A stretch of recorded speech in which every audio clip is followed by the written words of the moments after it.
12 ডিচেম্বৰ শুক্ৰবাৰে দেৰগাঁও বালিকা উচ্চতৰ মাধ্যমিক বিদ্যালয়ত ধ্ৰুৱজ্যোতি স্মাৰক ন্যাসৰ পৃষ্ঠপোষকতাত আৰু দেৰগাঁও বালিকা উচ্চতৰ বিদ্যালয়ৰ উদ্যোগত ধ্ৰুৱজ্যোতি খাউণ্ড সোঁৱৰণী চতুৰ্দশ সংখ্যক সদৌ অসম আন্তঃবিদ্যালয় তৰ্ক প্ৰতিযোগিতা অনুষ্ঠিত হ'ব। উল্লেখযোগ্য যে 12 ডিচেম্বৰ শুক্ৰবাৰে ধ্ৰুৱজ্যোতি স্মাৰক ন্যাসৰ পৃষ্ঠপোষকতাত আৰু দেৰগাঁও বালিকা উচ্চতৰ বিদ্যালয়ৰ উদ্যোগত চতুৰ্দশ সংখ্যক ধ্ৰুৱজ্যোতি খাউণ্ড সোঁৱৰণী সদৌ অসম আন্তঃবিদ্যালয় তৰ্ক প্ৰতিযোগিতা দেৰগাঁও বালিকা উচ্চতৰ মাধ্যমিক বিদ্যালয়ত অনুষ্ঠিত হ'ব।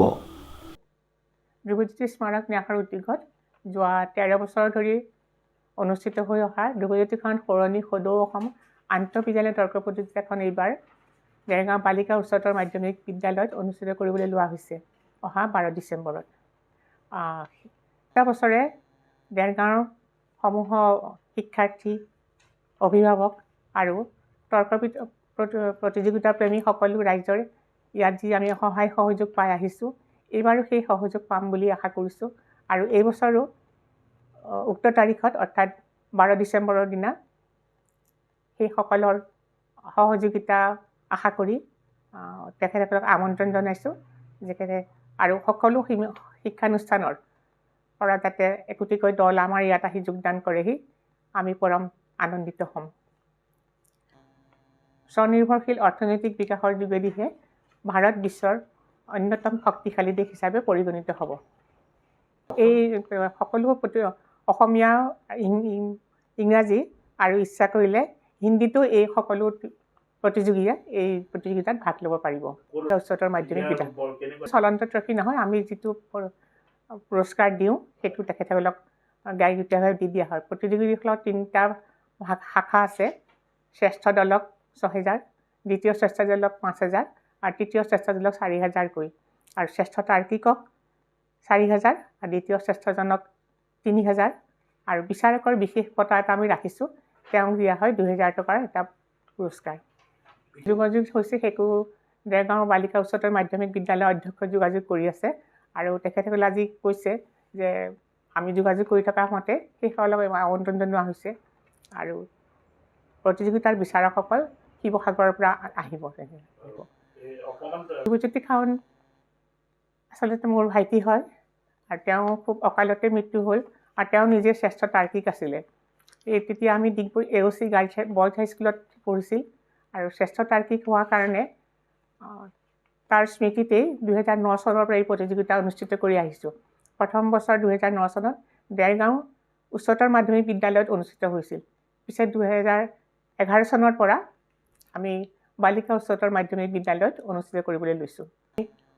যথেষ্ট সহায় সহযোগ পাই আহিছোঁ আৰু বিশেষকৈ এটা ভাল লাগিছে যে তৰ্ক প্ৰতিযোগিতা বুলি ক'লে যিটো উৎসাহ দেখিছোঁ শিক্ষাৰ্থীসকলৰ মাজত, আনকি অভিভাৱকসকলেও আজিকালি সোধে মানে অধ্যক্ষক সোধে যে আপোনালোকৰ প্ৰতিযোগিতাখন কেতিয়া হ'ব, এনেকুৱাকৈ তেওঁলোকৰ আগ্ৰহটো দেখি আচলতে আমি বহুত প্ৰত্যাহ্বান আহিছে বিভিন্ন কথাত, কিন্তু আমি তালৈ ভ্ৰক্ষেপ কৰা নাই। এইখন চলাই আহিছোঁ ৰাইজৰ সহযোগিতা আৰু বিশেষকৈ মানে বালিকা উচ্চতৰ মাধ্যমিক বিদ্যালয়ৰ কৰ্তৃপক্ষৰ সহযোগত।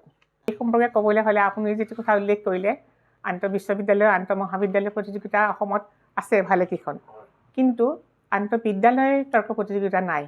আৰু আমি সেইকাৰণে 2009 চনত ঠিক কৰিছিলোঁ আমাৰ ন্যাসৰ পৰা যে উল্লেখিত আটাইকেইটা শাখাতে যদি আছে, আমি বিদ্যালয় পৰ্যায়ত কিয় নকৰোঁ, আৰু আন্তঃবিদ্যালয় তৰ্ক প্ৰতিযোগিতা আমাৰখনেই প্ৰথম আৰম্ভ হৈছে। তেতিয়াই আমাক কোৱা হৈছে যে বিদ্যালয়ৰ প্ৰতিযোগিতাটো আমি শুনা নাই, বিভিন্নজনে কৈছে। আমি ক'লোঁ যে নহয়, বিদ্যালয় পৰ্যায়ত প্ৰতিযোগিতা নাই আৰু নাই কাৰণে আমি আচলতে তৰ্ক প্ৰতিযোগিতা বিদ্যালয় পৰ্যায়ৰ পৰা পাতিবলৈ লৈছোঁ। মই মুখ্য ন্যাসৰক্ষী আৰু আমাৰ গোপাল কৃষ্ণ খাউণ্ড তেওঁ সমন্বয়ক হিচাপে আছে আৰু আমি আমাৰ যিটো ন্যাসৰ সদস্য আছে তেওঁ মাকুম, যোৰহাট এনেকৈ ধৰি পেলাই আমাৰ 6জন ন্যাসৰক্ষী আছে। উক্ত প্ৰতিযোগিতাৰ বাবে যোগাযোগ নম্বৰ হ'ল 9101063258 এটা, আকৌ 720278278 এটা, আৰু তৃতীয় নম্বৰটো হ'ল 8123902728।